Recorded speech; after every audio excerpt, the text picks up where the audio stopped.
Hello, everyone, and welcome back to the podcast. My name is Courtney. I am here with my spouse, Royce, and together we are the Ace Couple. And I would like to wish each and every one of you a very happy Aromantic Spectrum Awareness Week, if you happen to be catching us right at release time. And boy, do we have some good news. Some of you may recall that back in 2022, we were able to work closely with the Kansas City LGBTQ Commission in order to get ACE Week formally recognized in the city of Kansas City, Missouri. We unfortunately could not swing it in the state of Missouri nor the state of Kansas, but today I am thrilled to say that we have officially gotten Aromantic Spectrum Awareness Week recognized by the state of Kansas. That's right, state level, signed by none other than the governor of Kansas, Laura Kelly herself, as well as the Secretary of State, the Assistant Secretary of State. We've got all three signatures on this thing. This is fabulous. Actually, I don't actually know enough about how many states have officially recognized Aro Week, so I don't have those stats right now. I wish I did. I know that every ACE Week, the Asexuality Archive is always posting on social media when new states get recognized or cities. They've kind of got a graphic and a calendar going so you can kind of track it as it goes along, as it keeps getting updated. As of now, I haven't seen someone who does the same thing or has done the same thing this year for Aro Week, and I don't know if that is my own fault because I haven't been on social media. That very well could be the case. But oh goodness, I have been dealing with health issues, I have been busy, I have had family things, and social media just doesn't seem too important when you're going through the kind of health issues I am right now. But health issues or not, I wanted to try to get AroSpec Week recognized. I was not expecting much because I tried to get the state of Kansas to recognize ACE Week just a few months ago, and that didn't pan out. So I did not have especially high hopes for this, but lo and behold, they did it. They actually did it. So that means Aromantic Spectrum Awareness Week has been formally recognized by Kansas before ACE Week has. I'm hoping that bodes well for this year so we can also get ACE Week recognized. How cool would that be? Get both weeks in the same year at a state level, signed by Laura Kelly. That would be outstanding. Stay tuned. Let's see if we can swing it. But yeah, actually, over a month ago, I hopped on a voice call with several other ASPEC advocates. We all worked to write our own proclamations and try to submit them to our respective states. As of the time of recording, it doesn't sound like anyone else's state has actually approved it. I know we've gotten some outright rejections from other states, but that's kind of par for the course. Someone's got to put it in motion to try to submit these requests, but it's honestly a crapshoot. You never know. It kind of depends on who's the governor, too. Do they actually care about minority orientations? So what does ours say? I'm not going to give a full rehash of how to get these proclamations submitted. If you are curious in that and want some more resources, I recommend going back to our episode, We Got ACE Week Recognized, and so can you. We talk a lot more in depth about that in the channels we went through, the channels you can go through, and we link some templates and whatnot in the show notes for you to take a look at. But if you've already listened to that episode, then you know that a very, very important word to know for these proclamations is whereas. Are you going to read the whole proclamation? Well, here's the thing. I could just read off the whole proclamation, or I could swing the gavel every time they say whereas.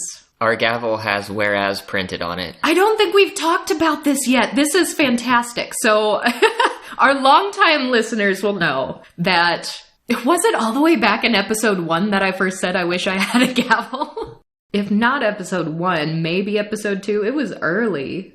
Close. It was actually episode 6 where we talked about Ace Week back in 2021. Oh, episode 6? That was later than I thought. But that became a running thing. I requested a gavel repeatedly before we ever had one.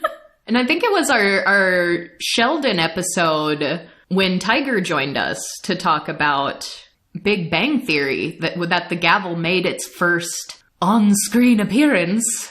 But I never actually told the story of this, so I just got a package in the mail from one of my besties, and I opened it up. I didn't know what it was. I didn't know to expect anything. It is a gorgeous gavel. It is red. It is a serious gavel. It matches my serious briefcase. But you could custom engrave the head of the gavel, and she had the word "whereas" engraved on it. But that wasn't it. Actually, in collaboration with my other bestie, these two folks, for reference, these are the ones we called after my horrible car accident.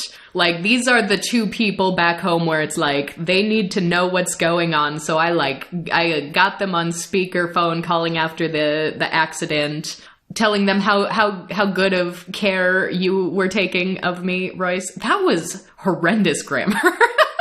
I don't know where that came from. And the two of them being just like, oh yeah, that Royce is a keeper. So like these and one of the two is QPR friend too, so has also made verbal cameos on here.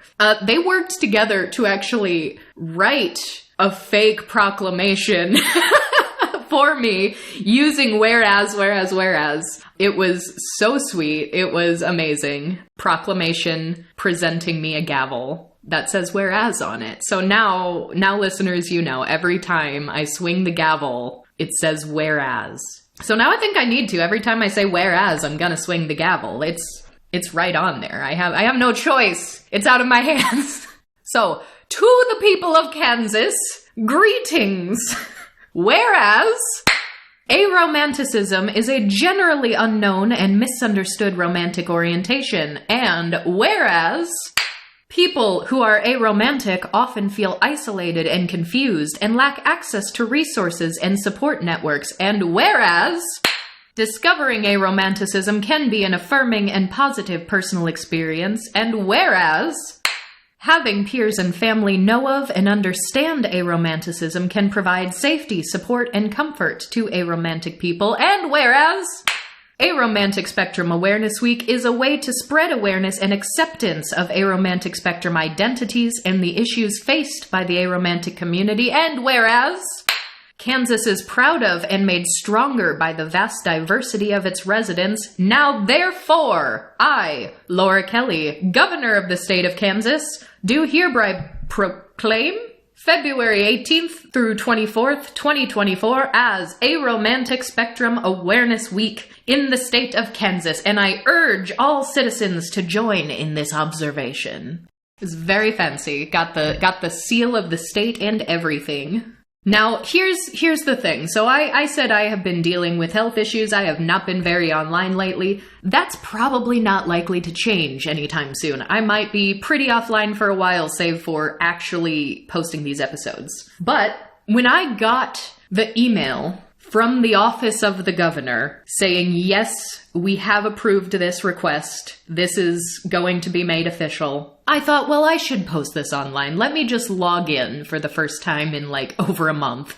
And normally when things like this happen, when a new proclamation goes out, normally it's just, you know, happy, everyone's so thrilled to hear that this came to be, people are sharing it, people are saying, yay, congratulations, hooray for whatever area this is, like hooray for Kansas. But this is the first time that I have posted something like this on Tumblr. We have been very new to Tumblr. And I want to ask, because I posted this on Twitter and Tumblr. Twitter was what I expected. Everyone was just like, yay, Kansas, congratulations. Good stuff, getting some retweets. Tumblr, I have to ask, do people on Tumblr have a habit of forging low-level yet official government documents like this? Because we were met with skepticism. there were people like sending us asks. There were people like in the tags and in replies who were saying like, give me your source.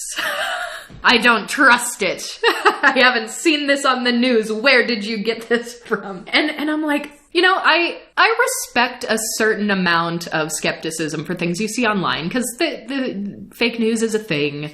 People do be trolling.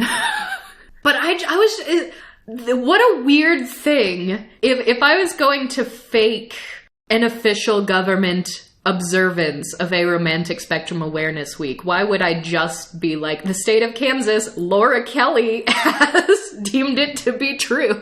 Like, why wouldn't I aim a little higher if I was faking something, you know? But also, first of all, I'm flattered that you think that I have the skill to forge something like this, because I posted the whole thing, like an image of the certificate, so people can see the signatures, they can see the seal. And like, have you seen our YouTube thumbnails? Nobody who's seen our YouTube thumbnails thinks that I'm out here like photoshopping government documents. Please. But also, like, if any of you listening to this are any of the people who asked, this is no slight against you, but I'm going to explain why I did not respond to anybody who was asking for the source. Because I am the source. And if someone's skeptical enough that they're like, I didn't see this on the news, where did you get this information? And I just say like, I am the original source for this, that's not going to convince anyone of anything online, I assume. But genuinely, here's how this works. Like a month and a half before Arrow Week was set this year, which it is always, for anybody who is new to this information, I want to make it very clear. It is not a set date every time. So this year, it starts on the 18th of February. That's not going to be the same date every single year. So I don't want anyone next year being like, it's the 18th of February, happy start of Arrow Week, because that's not how it works. It's a revolving week. It always starts on a Sunday. It is always the Sunday after Valentine's Day. And it's one full week, so 7 days starting on Sunday. And that does get confused quite a bit, and that's why I want to make that very, very clear. And if anyone ever forgets, if you want to look it up, if you want the real source, the real information every single time, I recommend going to arospecweek.org, because they update that every year. They will tell you exactly what those days are. I don't recommend just Googling it, because I just Googled it this year out of curiosity, because first of all, I wanted to see if it's been put on more of these big lists of like queer observances. Like there's always one on Wikipedia, lots of universities or other more broadly queer orgs. Think like your Trevor projects. They often have like, here's a calendar of all the observances, and they'll have like Trans Week on there, and obviously Pride Month being the big one. But a thing I've noticed with Arrow Week, to a lesser extent, sometimes Ace Week as well, but this has been more of a problem I've seen with Arrow Week. Sometimes it just won't be on those lists. Or it will be on those lists, but it will be using the dates from a previous year, because they don't realize that it rotates every year. It's a full week. It always starts on a Sunday. And search engines are terrible right now. So just to test it, I just searched Aromantic Week on Google to see what happened. And the first result is not arospecweek.org. That's actually the second result. The first result is Colorado School of Mines for some reason. And it says right here, highlighted right on the page without clicking on it, February 20th through February 26th. I'm sure that was at some point. Not this year. So do be wary of that. Remember that. Keep it in mind. Spread the word. But for those of you who are or have been skeptical of this proclamation, here's why you haven't seen it in the news. So what the government does and what the news cares about and reports on are two very different things. Sometimes they overlap, sometimes they don't. But there's a reason why sometimes when like very scary legislation is about to happen, you don't hear about it until the very last minute, because it doesn't always get reported on ahead of time. But if someone is looking at a news story, like they want to be able to see this reported in a journal or a local news station, and that is the only way to prove if it's actually true, that is not how that works at all. So when I say I'm the source for this, a month and a half ago, wrote this proclamation, submitted it, and when every state's different for what they need, but for us, we needed to write the proclamation, but also had to basically send an email saying, here's why this is important. And here's why the state of Kansas should care about this. So you're like pitching it. You're making your point. You're saying, here is why this is important. And in my case, I'm also sending them resources. So I'm linking them to the AroSpec Week website so they can see this has been something we have been doing for years. And here's the importance of it. And then you wait like a month to see if they're actually going to print it up in a certificate, if they're going to sign it. And we thankfully got an email back from the Director of Constituent Services at the Office of the Governor, Laura Kelly, saying, your proclamation request has been accepted. We have processed it. They gave us a PDF copy in that email and also said, we are mailing you physical copies as well. And they did. So when we have people on Tumblr who are like submitting asks to us being like, what is your source for this? How do I know it's real? I'm like, I've got 3 physical copies of this certificate sitting on my kitchen table right now that was mailed to us from the governor of Kansas. And it's like, I could either take the time to respond to the like dozen people or so that asked in a single day what the source for this was. Or I, as an advocate, can spend that time forwarding this certificate to actual news sites, hoping that a news site will actually report on it. So it's like, if you're looking for a news site, I'm the one who's going to be hopefully maybe getting the news to care about this in the first place. So I'm going to spend that time there. And hopefully I'll have that. But whether or not a news site cares to mention this, past informing them of the update, there's not much more you can do. Again, you're making your pitch. You're saying, here's why this is important. Here's why you should give it a shout out. Maybe even here are some folks you can talk to if you want to make this an interview situation. But again, every state's different. But our certificate, for example, we were informed on February 1st that this was accepted. So we've known all month that this is going through. We got our email ahead of time. We got our certificates ahead of time. But it says here that the certificate, right on the paper, done at the Capitol in Topeka under the Great Seal of the state this 18th day of February, AD 2024. So they do these ahead of time. At least the state of Kansas, they like batch do these. I get the impression that like the first of every month, they bring all the certificates for that month that they're going to sign, and they just sign them. They just go down the line, sign them all. And that's why you need to submit it early. If you're listening to this podcast now and thinking you're going to get Arrow Week recognized in your state, it's not going to happen this year. Set something in your calendar for like 2 months ahead of time next year and say, today's the day you go to your government website and see what your proclamation submission requirements are. Some just need 30 days, some need 60 days. The state of Kansas right now, and this has changed within the last few years. I think a lot of states have changed things within the last few years because of COVID. They've like changed their timeline on things a lot. But Kansas is like, we need to know by the 15th day, the month before, regardless. So even though this is happening like halfway through the month, it's still the 15th. If it was the last day of February that we wanted something, it still has to be done by the 15th of January. And again, I think that's because on the 1st of February, they're going down the line signing all their certificates for the month. But regardless of if any news sites actually pick this up, if you're going to have those news sources to reference this, a lot of these PDFs do, depending on your state, get published on the state websites. Some states you can just look up all the proclamations for the month and they'll just have a list. Like, here were all the proclamations from February. Here's all the proclamations from January. And you can go down the list and pull up all the PDFs. So some are like that.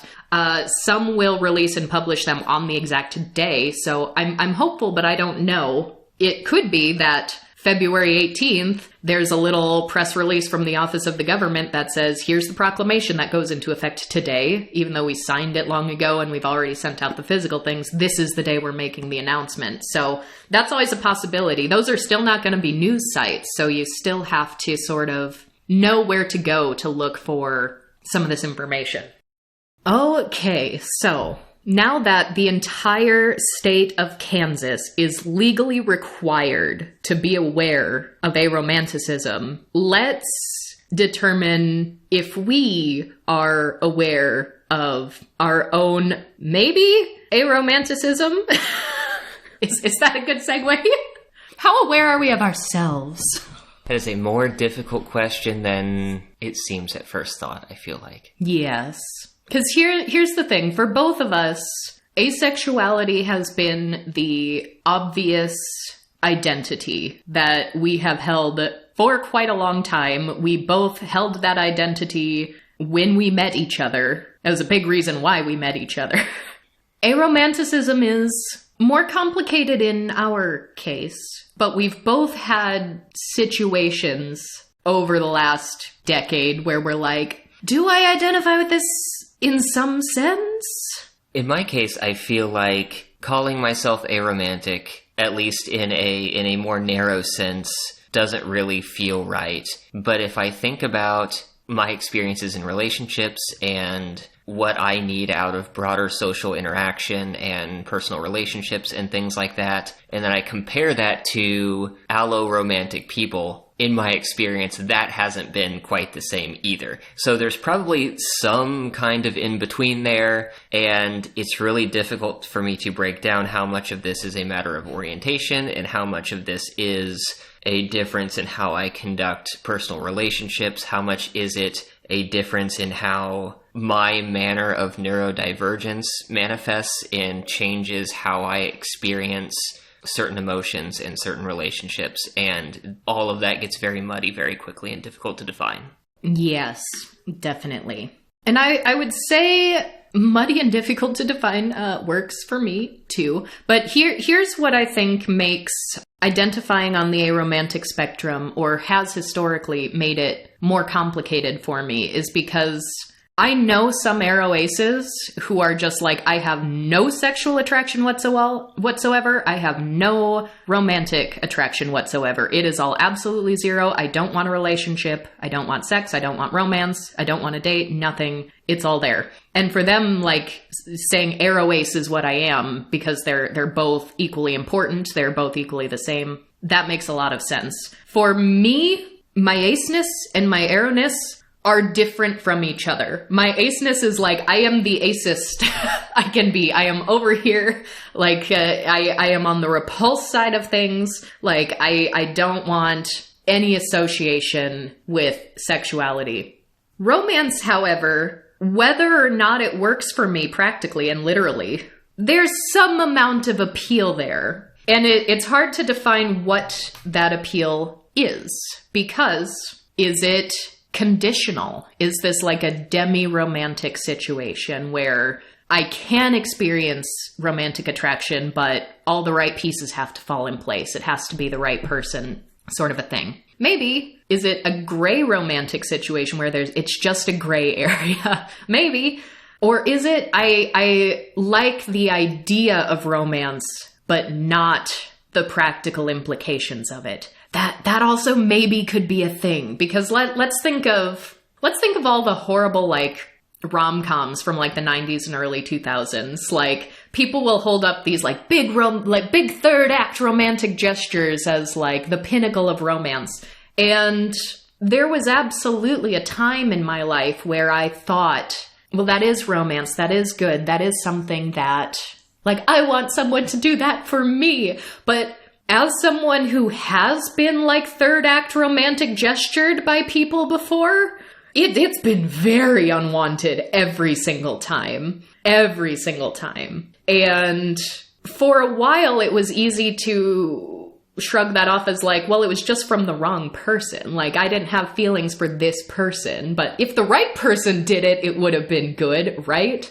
I'm not so sure. Like, let's think of a common, like, romantic trope in media. So, like, someone writes you a song and plays you the song on guitar and sings it for you. Like, oh, romantic, right? No. Have you ever actually had someone sit in front of you in a one-on-one situation and be like, hey, I wrote this song for you, and starts playing their guitar? Like, I relished that scene in the Barbie movie when all the Kens were singing that. What song was it again?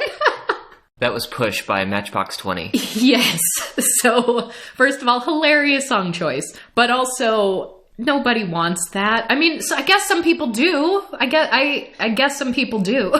It became a trope somehow, but maybe the people who want that are the people with the guitars? Well, so that gets to my next point. That's my next very interesting point. So I have a theory. For me, anyway. Maybe some of you will find this relatable, but I've mentioned I am a performer. I perform. I've talked about conceptualizing gender as a performance for me. Like, I am a woman not because I'm inherently a woman, but because I am a drag queen, and I am extra, and I am high femme. And to me, that is what gender is. That's not what everyone thinks, and not how everyone conceptualizes gender, but that is the only way I can relate to gender, is the performance of it. But I like the dramatics of it. And I've talked about that with weddings, too. I like the pageantry. I don't like the social obligation. I don't even like the legal implications of marriage. There are so many things about the institution of marriage as it applies to our modern society that I don't like. So when people are like, oh, I don't like marriage, even being a married person, I'm like, yeah, I hear ya. I get it. But it was financially beneficial for us. In our particular situation, your mileage may vary. So like in that case, like it's easy to say, like, well, marriage is it's a contract. It's a legal agreement. It's financial. Some people think it's really cynical when you say that. But, you know, for me, it's practical if you're in the right set of circumstances. But when it comes to weddings, like, come on, that's a performance. You get the most expensive dress you've ever worn in your life. You rent tuxedos, you invite all of your friends to stand around you ritually at an altar while everyone you've ever met, like, looks on and cries. That's a performance, and I like performing. So if you were a different person than you are, if you were someone who also likes performance and being in front of people and the pageantry and the glamour, we probably would have had a wedding. We probably would have had a very extra wedding. But, like, I don't want the wedding because this is the ultimate declaration of our love, and this is the most important day of our lives. I want it because I want a big party. I want the gown. But I wouldn't be able to fully enjoy that performance if you weren't enjoying that performance. Yeah, and I hate everything about that. You hate everything about that. Weddings sound awful. For pages of reasons. Pages? Like, every scripted action just feels wrong. And a wedding is just a series of pre-prescribed things called traditions. It is. You even memorize your lines. You say your vows. Like, it's theater, baby. So I've had this thought as well that for me, romance is also a performance. And there are certain situations where I can enjoy and relish in the performance. And I started thinking about, well, what's the difference between that and sexuality? And I was like, well, some people do perform sexuality. That is a thing. I know people who would openly admit that they perform sexuality and they love performing sexuality. That's fine for them. I'm repulsed by sexuality, so that's just, I don't want to perform sexuality. But I'm not repulsed by romance. Many aromantic people are, and that's something we need to respect. That's not my relationship to it, though. So considering the fact that there's a performance in here, there's something possibly very melodramatic about this whole romance thing that I can indulge in, and not being repulsed by it, there is a time and a place where I can enjoy that. But there has, as you pointed out, if the guy with the guitar is the one performing at me, I'm not having fun. Yeah, you're in the audience. Audience of one is very awkward, though. You aren't part of the performance. But here's the thing too. I don't like performing for an audience of one. You don't get to hear me sing when I sing at home. I love singing. If I feel like I need to sing today, I'm like, Royce, what can you do that you can put on your noise-canceling headphones, go to the opposite side of the house, be as far away from me as possible because I want to sing. Like, you don't even get to hear me singing in the shower. I'm like, I'm going to get in the shower, better put on your noise-canceling headphones because very small, intimate groups, there's something about it, especially because I'm still afraid to sing in front of people. I could not bring myself to start singing right now with you being the only person in the room. But if I'm on a stage and I am cast in a show and it is my time, it is my performance slot, or I'm playing a role in a musical, I'm gonna be scared out of my mind ahead of time, but I'm gonna perform it. It's easier for me with a large audience. So then you start to think about, let's talk about like public proposals in that sense. Like, so many people should never touch public proposals. So many people do not like that. So many people would be horrified by that. I can see the appeal of it because now there's an audience. Now it's a performance and everyone is involved. And I know how problematic that can get if you take that line of thought like too far.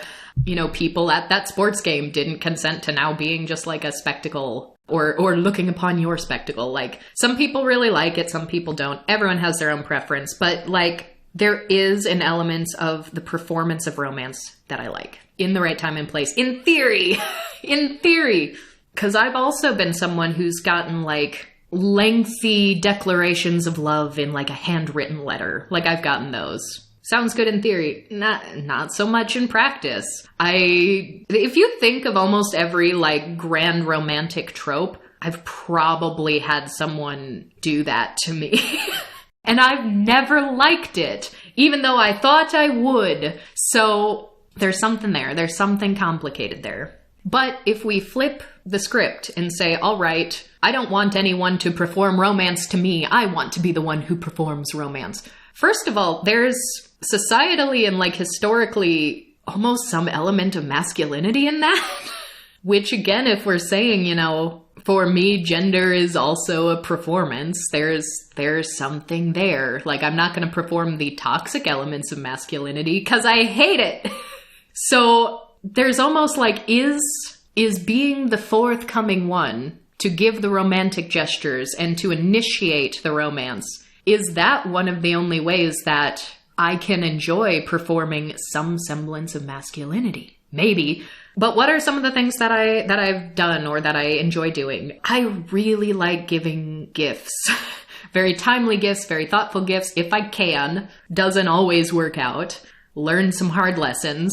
But even like giving flowers to someone. I like giving flowers to people, but I don't think it has to be a romantic prospect. Or giving gifts that would otherwise be seen as romantic, I don't think has to necessarily be a romantic prospect. But then I've been very much of two minds on that, because the way I used to conceptualize it is, why does this have to be reserved for romantic love? Why can't this be for all types of love? And I mean, some of that might have come from even just like my mother and the way I was raised. She was a single mother, and I think I've told this story before, but my favorite Valentine's Day gift that I ever got was my mother giving me my first coffee pot. Like, she bought me a nice coffee pot, gave it to me on Valentine's Day when I was like a young teenager after I had developed a coffee addiction. I think I had one for a couple years before I actually had my own coffee pot. I started young on that coffee, and that was like the coolest, sweetest thing. And that's so far, like, that eclipses anybody who's ever given me flowers for Valentine's Day or jewelry for Valentine's Day or chocolates or any of those things. Like, that was great. So when I thought of things like Valentine's Day, I'm like, well, this doesn't have to be just for, you know, romantic partners. Like, my mother used Valentine's Day to celebrate like the mother-daughter love. She also, when I was very young, she wanted to be the one to give me like my first diamond. So she gave me a ring, which at the time was like the smallest size and still way too big for me. So I remember us getting like tape and her wrapping it around several times so that I could wear it. And it wasn't anything big or hugely expensive. It was a tiny diamond. It had Black Hills Gold because I grew up in South Dakota. But for her, she was like, I want to be the one to give you your first diamond, which makes so much sense.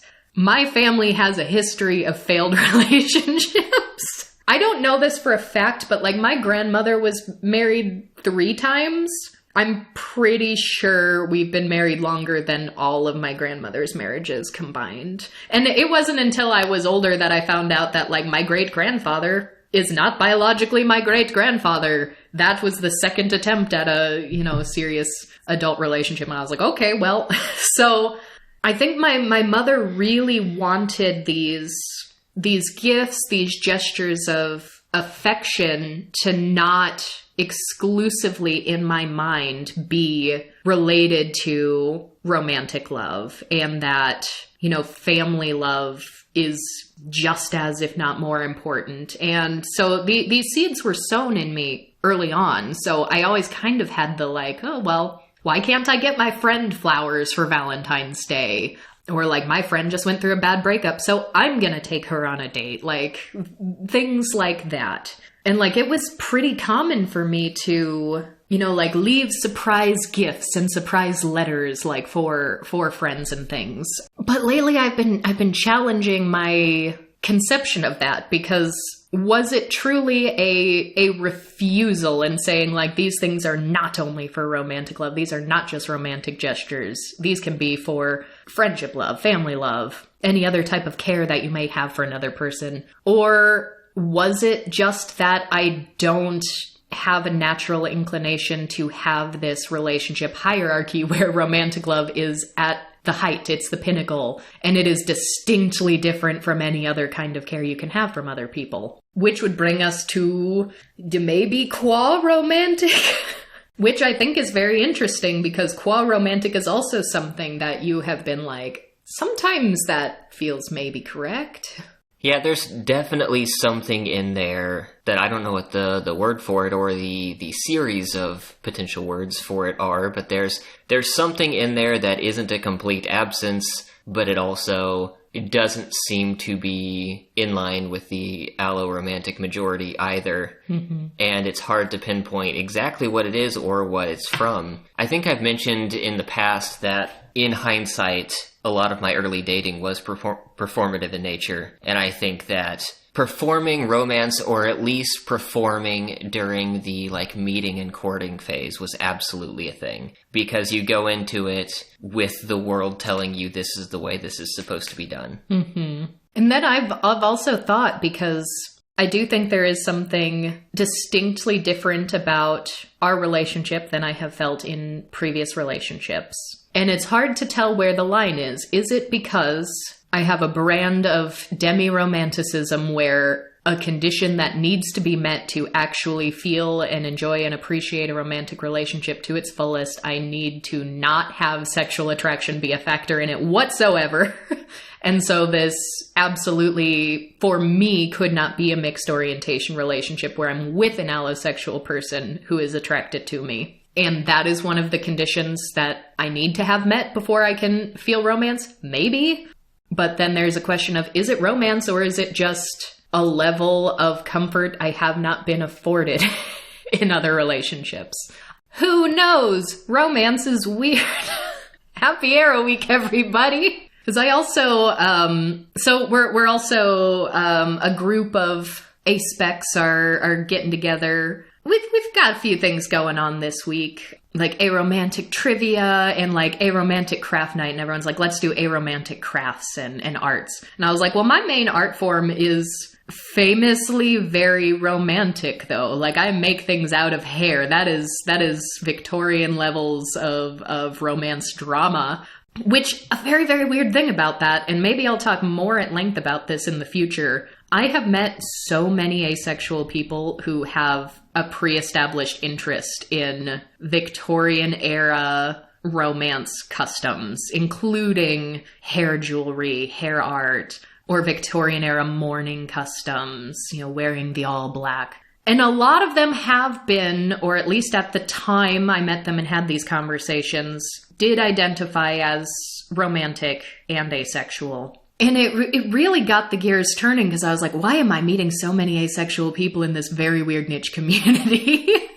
And I think the performance is an element of it because a lot of allo people, allo-romantic and allosexual people, find that sex and romance go together. They see it as one and the same a lot of the times. If you feel romantically attracted to someone, you should, perform sexuality as well with them. And so I think for a lot of asexual people, it's like, sex is not the only way to show affection. Why not give your lover a lock of your hair? So there's something about these historical declarations of affection that has resonated very deeply with a lot of people who haven't even necessarily found the asexual community or aren't necessarily active in it, but have this identity on their own and have sort of found this. And so when I think about my interest in this art form, it always started with the grief. It was the mourning, and it wasn't always a lover. Sometimes it was a family member, a parent, a child,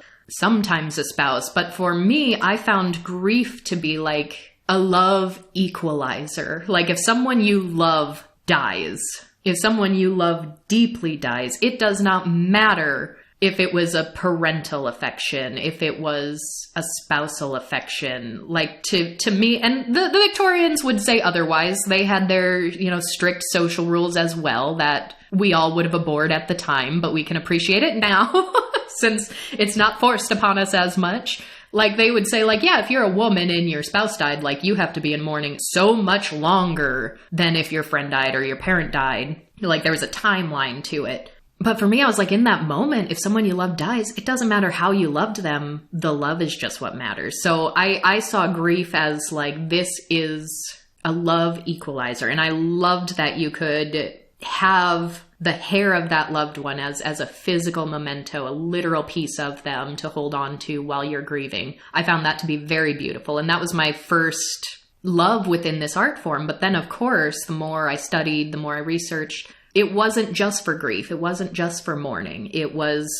Sometimes it was literally a wedding gift or proposal gift. It was for romantic love. I've seen instances of siblings from the Victorian era having hair from each other and wearing it in jewelry. Sometimes it's a parent wearing their baby's first haircut or children with their parents' hair. And then there were friendship books. You weren't even related. This wasn't romantic, but you were keeping locks of hair from several of your friends, all of your friends, like a high school yearbook. You have everyone's signature, you have a lock of their hair. And so to me, this art form became sort of an expression of love that refused the relationship escalator. It refused the hierarchy. And I thought that was very, very cool. And now that I think about that in terms of what that could mean for my Aro identity, I'm like, oh yeah, I see it. I mean, I still like the performance of it, but I see how it might not necessarily be like, I don't know, is it a willful refusal or is it just how I'm wired? Maybe both. So Royce, how are we going to figure this out? How are we going to figure out if we are in fact AroAce? Are you asking that with a plan in mind? Oh, 1000% I'm asking that with a plan in mind. You see, I have AroAce Bingo in front of us, and we gonna play! This is from Tumblr user Sorry Finger. 2 R's. Finger. AroAce Bingo. If we get it, we are AroAce. Because that's how it works, right? I've said before, like, we've never done like, am I asexual quizzes. And I know some people, that is a foundational part of learning about their identity is doing quizzes like that. But I never needed or wanted a quiz like that. At the time I figured out there probably wasn't even a quiz like that yet. And now at this point, it just seems silly and redundant to do. But I found this AroAce Bingo template on the day that I logged in online to post our Aro Week proclamation. And I thought, oh, that'll be fun. So let's do it. But it also occurred to me, this might just be a repeat of when we did like the autism assessment, where so many of the questions are going to be too vague to answer or not quite correct in the wording. I kind of assume I'm going to opt out of a lot of questions, but we'll see. How are you keeping track? Well, being the brilliant graphic designer that I am, I have input side by side over top of our most recent YouTube thumbnail that I made, whatever the heck episode that was, I put side by side 2 AroAce Bingo cards in Canva. And I'm going to find a graphic of a dot to be our virtual bingo dauber. And I'm going to put them over. Okay. And so what, 5 in a row in any orientation is a bingo, and some people are going for blackouts? Oh, I'm sure some people are going for blackouts. Unless, I don't know, I haven't read all of these yet. I just read the first 2 rows and thought, this'll be fun, and I'll be surprised by the remaining 3 rows. I don't know if some of them are going to be like opposite end spectrum things. I don't know if they'll contradict each other or not. We'll see. Also, when I was a very, very little kid, I had 2 birds. One was named Bingo, the other was named Dauber. And Dauber flew away on Halloween, and it broke my heart. And then Bingo got really depressed and started laying eggs. Actually, reverse that. Bingo flew away. Dauber laid the eggs. Did I say it the opposite way? I think I did. Yeah. I am searching the Canva graphics for dot, and I am amazed at how many of these dots you have to pay premium for. It's just a circle. All right, found one. Now we're in business. Square 1. You genuinely like cake/dragons/garlic bread or any kind of game played with cards. I feel like that should be several squares, but we're just putting them all in there. I feel like that's such a broad catch-all that it can't be used as an orientation identity question. It's a community thing. But like, those are community symbols. That's the thing, though, is I do like a lot of those things, but not as a part of my identity. So you think. I mean, maybe there is just something innate in AroAces that draws us to these things. But everyone likes cake. Not everyone. That is not true. That is not true. Almost everyone likes some kind of cake. We have established the only thing that is true across the board for this identity is that no asexual people like Chicago pizza. So how are we answering this first question? Oh, well, I'm going to say yes. I'm picky about my cake because there are a lot of frostings that I don't like if it's too much frosting, but cake as a concept, there are very good cakes out there. I also like dragons. We play Dungeons and Dragons a lot. Garlic bread, I don't hype as much, but I don't dislike it. It's good. And card games, absolutely. Yes, I like all the games. Oh, we're going to get in trouble for that Chicago pizza comment again. Hey, you enable this. It probably didn't get picked up on the microphone because you stifle your laughs, but when I said that, you cracked up. They can't see that. The audience can't see it, but you I doubled over because laughing. There is a bit that is going on. And you know what we do to bits around here? We what? Commit to them. Square 2. You've listened to Cave Town at some point in your life. I don't understand where that one came from, but it's on here, so... I don't know if I recognize that band. It also says you don't like them, just that you've listened to them. So, I mean, I have listened to them. I've listened to a lot of things. Honestly, you probably haven't. I'd be surprised if you have. Is that a no for you? I don't know who that is, so I'm going to say no, even if I have, heard it on in the background or something. I wouldn't think so. Not for you. Okay, so here's a complicated one. It's not Valentine's Day, it's capitalism taking your money's day. I mean, yeah, but I still don't see that as an Ace Arrow thing. I see that as, there were so many people in, elementary, middle, and high school that were like, Valentine's Day is stupid, why do we do this? Mm-hmm. And at the time when I wouldn't even say that I picked this boy to like, I think this boy was assigned to me. Because he was, early childhood friend that didn't see each other for years and years and years, and then we went to the same middle school, and then both of our families, our parents and shit, were like, oh, it was destined to be. They're gonna get married someday. I was like, well, I guess this is a love story, so I'm gonna be in love with this boy. So the boy that was assigned to me, when I heard him one day, on Valentine's Day, I was like, he's gonna do something for me. I know it. I heard him say, at the lunch table, Valentine's Day is dumb. It was just made up by some quack who thinks he knows everything. I was devastated. I was like, oh no, how could you? I'm not going to have my romantic Valentine's Day. But then, when he wasn't in front of all the other boys at school saying that, He came to my house and gave me a Valentine's Day card. It was pink and it had a black velvet cat on it. I can still see this Valentine's Day card in my head. I'm like getting ready to go to dance lessons, like putting on my putting on my dance clothes, being like, well, this Valentine's Day sucked. The boy that was assigned to me doesn't believe in Valentine's Day. And then I get a knock at the door and I was like, I knew you loved me. And then I became much closer friends with his cousin than I ever got to be with him, even though we kind of did this on again, off again thing for like 3 years. I was like best friends with his cousin the whole time. It was very weird. So, but I mean, here's the thing, right? Like, it is capitalism. All of our holidays have been capitalized upon, and I am very cynical about that. On the other hand, my mother gave me a coffee pot when I was a teenager, and that was a very rough period of time in our lives for a lot of reasons. And that coffee pot meant everything.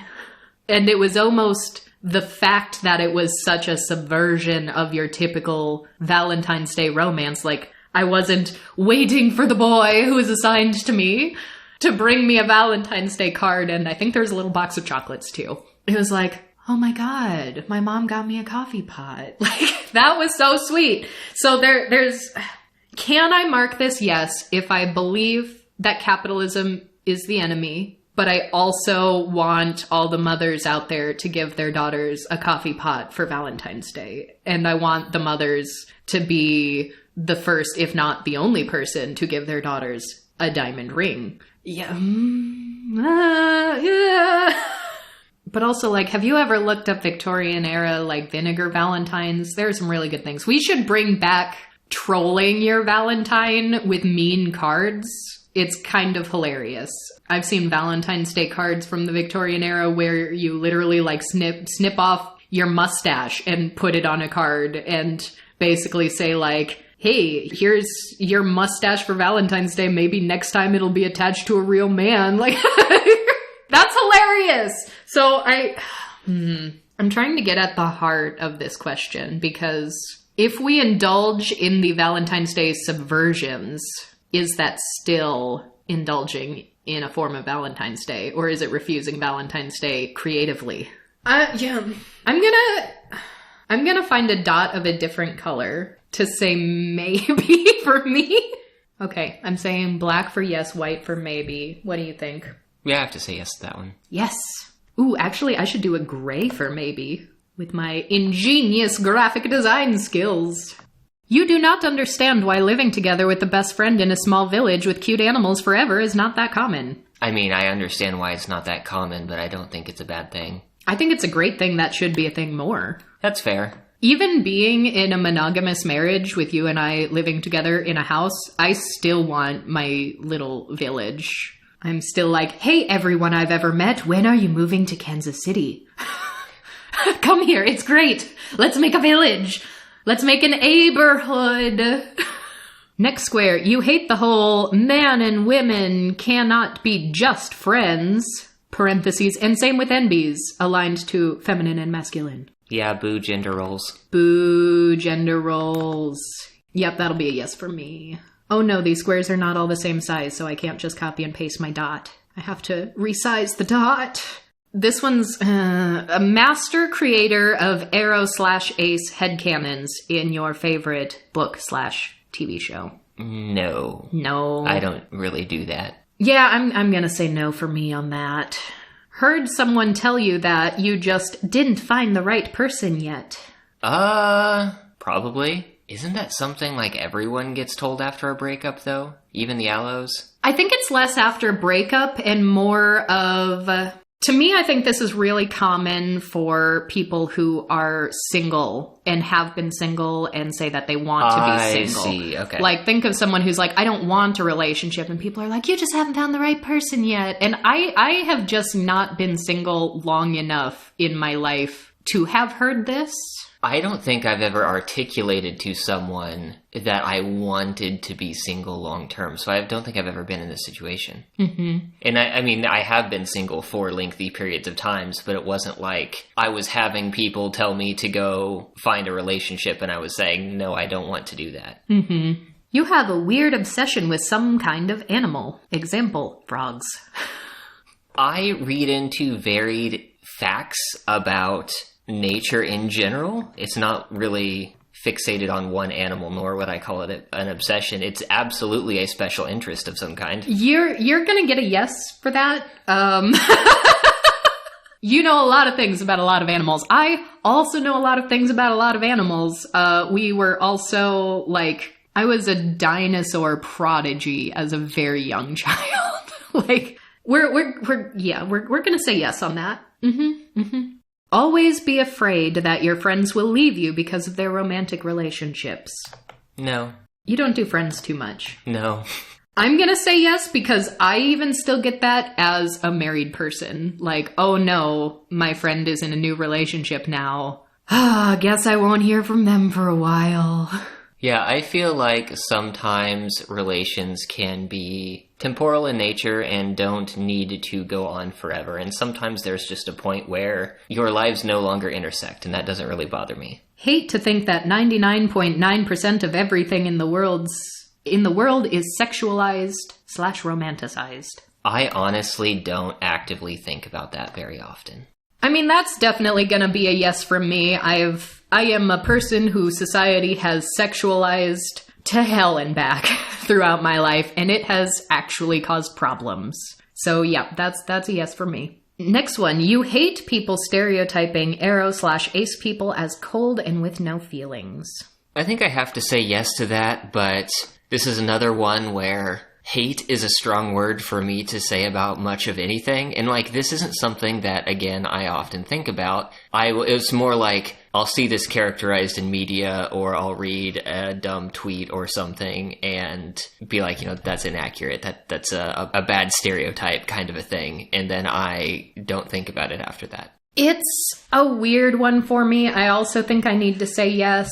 Maybe I'll give it a gray square while I think about it a little longer. Because I think it used to bother me a lot more. I think I've softened on it a bit, but... Is that something where wider varieties of representation are starting to come up? So it's not like this is every Ace character you see? I think so. And it's complicated because, as you said, there is definitely a wrong and offensive way to do that, that I will know when I see. But then there also is the fact of the matter that there are actual real-life people who don't have the same range of emotions as everyone likes to pretend everyone has. Everyone's like, oh, everyone feels love, everyone feels this. And we know that that's not accurate, but there's sort of a dual concern here where by saying this is a harmful stereotype, you are also saying if you experience fewer emotions or you don't experience these emotions that society has considered to be inherently good, you are therefore evil.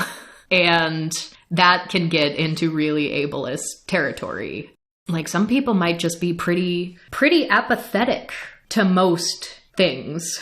That doesn't mean that they're evil or going to hurt people. Just means they don't have the same emotional responses that you do. So there are ways you could do it well. There are ways that you do it in a harmful stereotype. So it's become more of a gray area for me as of late. And this is why we can't do things like this. Because I'm like, can you be more specific? Are we specifically talking about people doing this in a stereotypical way?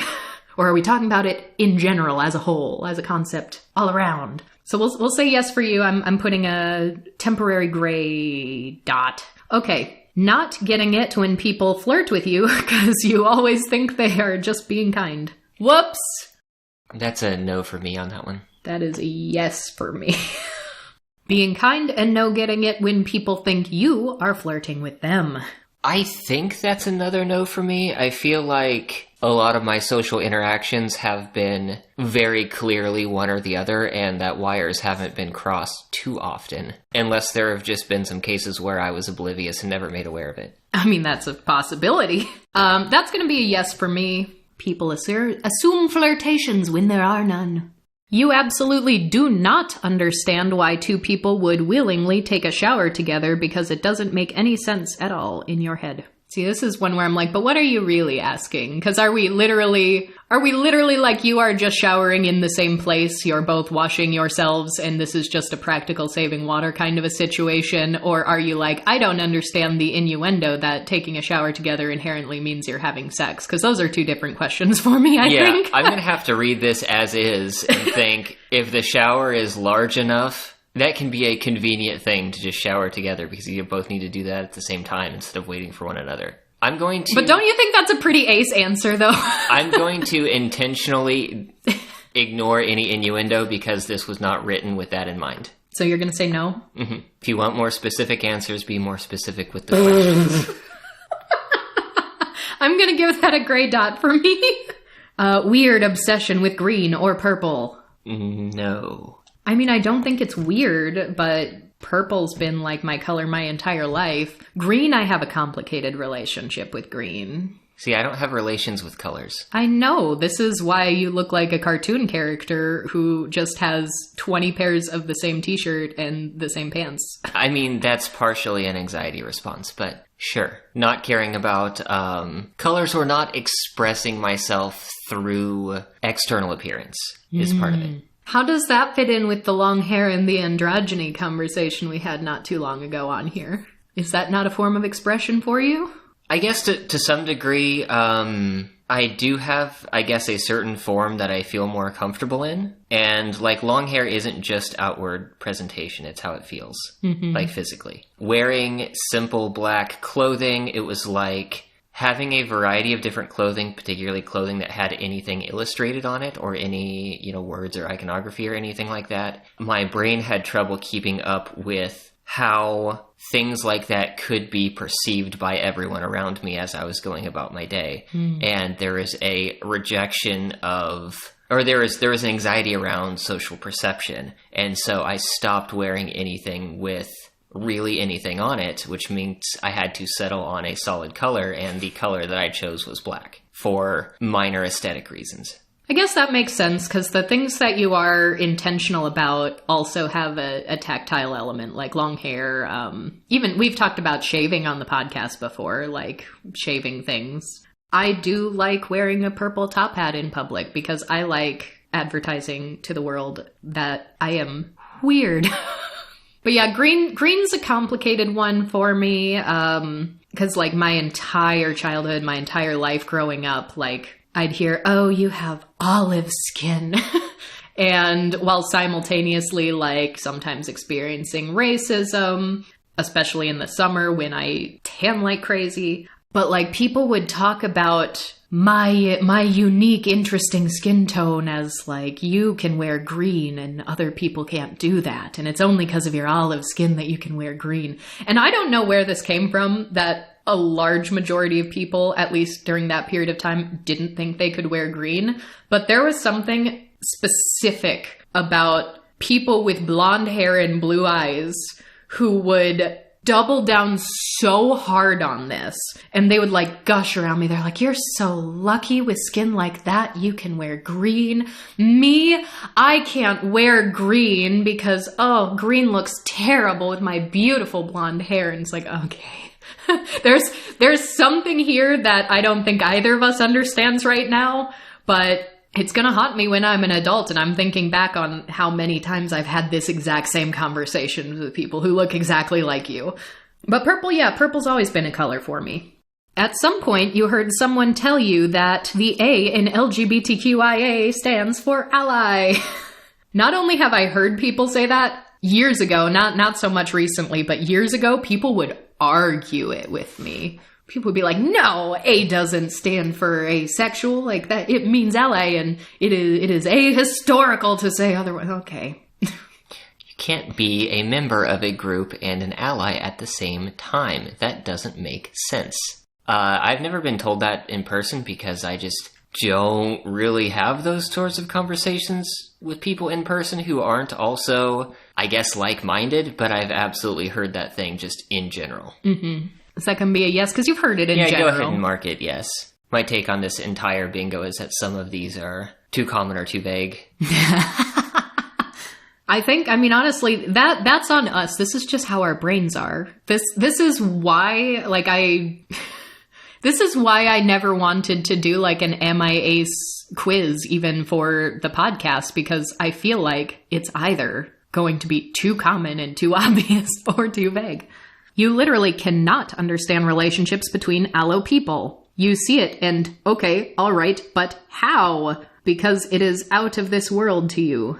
No. I feel like I struggle to understand the perception or experience that question implies more than allo relationships. Yeah, I think that's going to be a no for me too, because not being able to feel it and knowing that I'm not able to feel it doesn't mean that I can't understand it on some level. Yeah, that's where I'm getting. Like, fundamentally not being able to comprehend another person's experience that seems very weird, very odd to me. Dream about a cozy queer-platonic relationship. I've never really had an affinity for QPRs. I mean, I hadn't really considered the thought or the possibility until, well into our relationships when we started talking about that. But I don't think I have had a QPR, nor do I think it's something that I particularly aspire to. Yeah, I'm going to give myself a gray dot for now, because obviously I had a lovely QPR, someone who is still in my life. I feel like when you die and make me a widow, I'm not ever going to want to get married again to anyone else. So either I'm going to do the single grieving widow thing for the rest of my life, which honestly I feel like I was kind of born to do, or I'm gonna Golden Girls it and just, live out my old lady fantasy with a band of colorful characters. And there's some room for a QPR in that. Gray dot. I'm not dreaming about it at this moment. I've dreamt about it in the past. And there's a theoretical future that needs very specific things to happen first.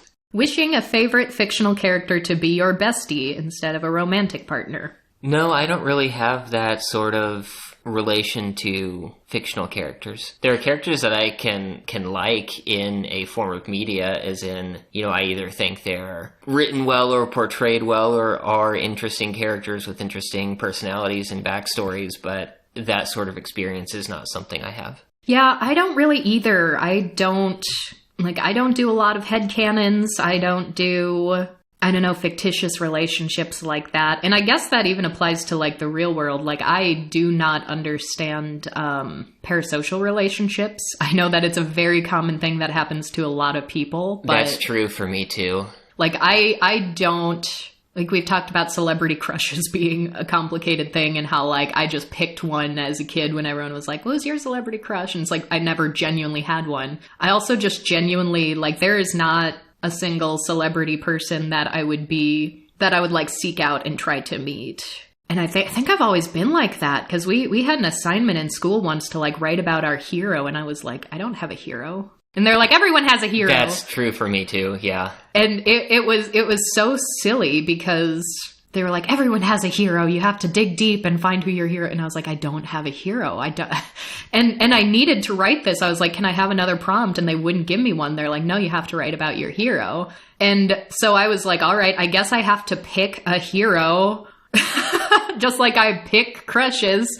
And at the time I was in dance training. I wanted to be a professional dancer. This was before my body betrayed me so severely that career wasn't going to be viable. But I was like, oh, I want to go to Juilliard. So I was like, who's the head of the, dance department at Juilliard? And I looked up who that person was and researched their life. And I was like, all right, that's my hero. Gonna write about that. And then my teacher had the audacity to say that's not a real hero. I don't know what a real hero is. Why didn't you just pick one for me then? Yeah, let me ask you something. Who do you think my hero is? Let's start there. Who would you like to see a paper written about? Who do you want to read about? Yeah. I'm basically just doing research for you. So exactly. You are always thinking that Ex-couple would be better as best friends instead of lovers. No, I never think about things like that. I also don't, unless, and this is where I'm speculating about context again, like, if it's a real-life couple, that's weird. That's not your business. Like, the nature of their relationship is definitively their business. If it's like a TV show, I don't write fan fiction. I don't understand headcanons. But there are situations where someone will headcanon someone in a relationship who isn't in the source material. And sometimes my brain will vehemently reject elements of that headcanon because it's like, they aren't in a relationship. Why? Oh yeah, there are some times when I will hear a variety of different headcanons of a media that I know enough about where, and this isn't always just in a relationship, sometimes it's like extra headcanon material, like stuff that could have happened off screen, and with my understanding of the IP, it just doesn't make sense. Mm-hmm. It doesn't fit with the narrative as I understand it. Like, especially if it is like an Ace or Aro coded character, and someone's like, oh, but they aren't in a straight relationship, so clearly they're gay. Then I'm like, those aren't the only two options, actually, and this is a very, like, AroAce coded character.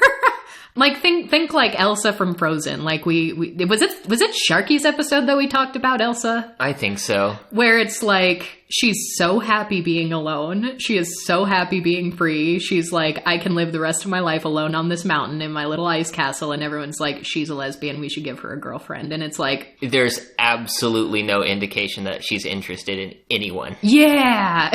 so like, you're imposing something on her that was not present in the media. Yeah. So, and that's my issue with the imposition, because that does happen to real life people sometimes. Like, there are people who are very happy to be alone and single their entire life. And like, the famous people who, like, after they die, it's probably because they were gay. It's like, it's not the only indication. Like, the things they said, like Edward Gorey, the number of people who are like, Edward Gorey was a homosexual. It's like, the things he said were very ace. He even said the word asexual in a later interview in his life, and people just like to forget that. Yeah, that was one of the rare cases where the word did exist, or was starting to exist and be mentioned around that time, and he did confirm, yes. Yeah, and even if you say, like, well, maybe he was a romantic asexual, people are like, no, he was just born before Stonewall, so things were different then. Like, okay. He actually referred to an early attempt at a gay relationship that got sexual as traumatic. Like, that was the word he used. Yeah, so to go back to this question, I'm going to give myself a gray dot, because if it's in real life, absolutely no. If it's an established couple in, like, media, I'm going to absolutely say no. If it is a situation where someone's like, this relationshipless person who hasn't seemingly expressed any sort of attraction to anyone in either direction, I'm going to clearly ship them with someone else, then I'm like, but maybe they are just friends. maybe they are just friends. The cottagecore aesthetic is one of your faves. I mean, it's a good one most of the time. A lot of people do it really well. And I'm like, are we talking dress? Are we talking home aesthetic? Are we talking on other people or on me? I think I have to put no on this, mostly just under the grounds that I don't really have favorite aesthetics. I think there are some things that I like that would fit into cottagecore. I'm currently germinating a bunch of seeds to get ready for the coming months. I kind of feel like you're living the cottagecore life without performing the aesthetic. Does that make sense? That's fair. I feel like that's you. So I'm going to give myself a gray dot. What do you say? I'm going to say no. You don't do gray dots. I have like 6 gray dots right now, and you have none. Always have to deal with people saying that you and your friend would be a cute couple just because you two are caring towards each other, and people tend to associate it with being in love. No, I don't think that's happened to me. I'm generally I think my friend groups were generally small enough, and I didn't really date around the periods of times where I would have been around people who may have said that. I think I have to say yes. I mean, not anytime recently, and probably never again in my life for obvious reasons. But I mean, as I said, I had a boy assigned to me. There absolutely were elements of that in the past when I was younger. Not relating to the most famous and mostly romantic description in books about butterflies in your stomach. I have to say no to that. That saying has always made sense to me, but I don't know if I always felt something like that in these same situations. I mean, there are a variety of sort of anxious or anxiety adjacent feelings that I would have that I think are close enough that I get the feeling. I think I'm also going to say no. I don't know if my association with that feeling, it's certainly not literal. I mean, if people think that that's a literal feeling, I don't feel that. But metaphorically speaking, I don't know if my association is the same as an allo person. It probably isn't, but I've at least got my own association with what that is, I guess. Your favorite trope is found family. No questions, just found family trope. I have an issue with the word fave. Me too. I was going to say no. I think that seeing a lot more found family is good. I think found family is a very powerful thing and a very important thing in a lot of people's lives. And so seeing that depicted more instead of just the, traditional nuclear family as the ultimate goal of every person's life, that is a good thing. But all tropes get overplayed eventually. And I also just don't really do favorites. So favorites is tough. I'm going to give myself a gray dot because because I love the found family. I really, really love it. But I'm hard pressed to pick a favorite for anything. If someone's like, "What's your favorite food?" I'm like, I could give you a lengthy list of foods that I like. But to pick a favorite one, and that's sort of always been the case, and we both talked about this, like when someone asks, "What's your favorite such and so?" I don't have a favorite such and so.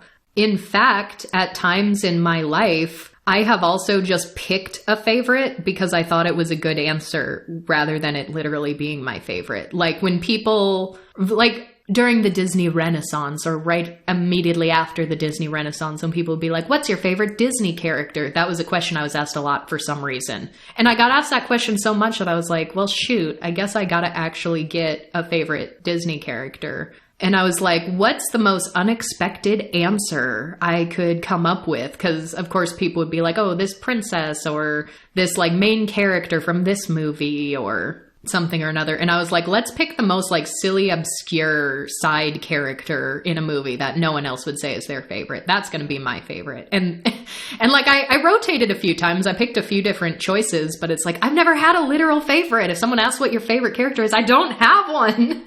I have ones I like and I have ones I don't like. That's about it. But if you're asking, do I really love the found family trope? I do. I do. Final results. Well, Royce, it looks like you're not AroAce. I might be in 4 different ways. I'm a little surprised, but yeah, the dots for me fell scattered. I got close on 1 or 2. But yeah, close. A lot of this is, even some of the ones that I answered yes on, I don't like the line of questioning. I expected nothing less of you and of us. Because looking at this, so you had no gray dots. You were like, this is a black and white issue. I will say yes or no based on how I have decided to interpret the question. You are 1 dot away from being AroAce on the very top row. Me. So you're saying if I go listen to Cave Town for a little bit. If you go, yes, then you can be a card-carrying member of the AroAce community. Me, on the other hand, I'd have to justify turning these gray dots to black. But if we did, I'd be AroAce on the 1st row, the 3rd row, the 3rd column, and the 5th column. But without your maybes, none? Technically, I don't have 5 in a row of all black dots. I have 4 in a row. Some of my maybes I think are heavily more weighted in one direction or another, but it's also like, it's purely up to how I'm interpreting this question, and I can interpret it in 2 different ways. So yeah. So I mean, I think based on the chart I'm looking at with my very sophisticated graphic design skills on Canva here, I think you will be AroAce once you've listened to Cave Town. And I think I'm pretty solidly gray AroAce. Because each of these 4 too, well, 2 of them, one of them only has 1 gray dot. The other 3 have 2 gray dots. So make of that what you will. So, I hope everyone enjoyed this. I hope you all have a wonderful rest of your Arrow week. Remember that? Oh my gosh, when we first talked about Arrow Week on this podcast, we had just gotten some sort of auto-transcript program that was not good. And I remember pulling it up and it thought that I said Arrow Week, and I don't know why.